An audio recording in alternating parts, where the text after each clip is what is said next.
ကဲဆေးဖို့အချိန်မရှိဘူးဆိုတဲ့ဆက်ဆရာကြီးများအတွက်ဘလို့အသက်တာဆုံးဆေးရမလဲဆိုတာကျွန်တော်ပြောပြပေးမယ်၃နည်းပြောပြပေးမယ်နော်ကျွန်တော်ပုံမှန်ပြောနေကြခွက်ထဲထည့်ပြီးတော့စုပ်တန်နဲ့လူတို့လိုလေးတိုက်ပြီးတော့ရေလောင်းချပြီးဆေးနောက်တစ်နည်းကကြတော့ကျွန်တော်အကျန်းပုတ်ပြီးတော့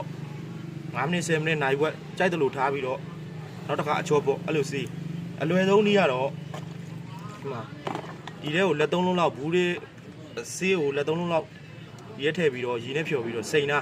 နိုင်ခွက်စိန်10မိနစ်စိန်ပြီးလို့ရှိရင်အသားရပဲပို့လိုက်ရုံပဲเนาะဒါကတော့ကျွန်တော်ပူပြီးသားပါအမဲလေးကြရင်တတရာပဲပို့လိုက်ရုံပဲတိတ်ပြီးအားဆိုင်ပြီးပို့เสียမလို့တော့ဘူးဒီရေကိုစိန်ထားတဲ့ရေကိုနောက်တစ်ခါထပ်ပြီးအသုံးပြုလို့လည်းရတယ်ထပ်လည်းအသုံးပြုလို့ရတယ်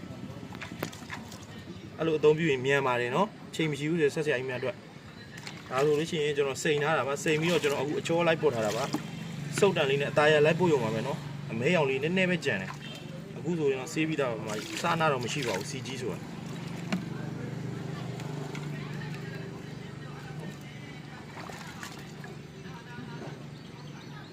ဒီရေကိုတုံပြစ်ဆရာမလိုပါဘူးเนาะရေနဲ့ဖြော်ပြီးစိန်သုံးမှဆိုရေကိုတုံပြစ်ဆရာမလိုပါဘူး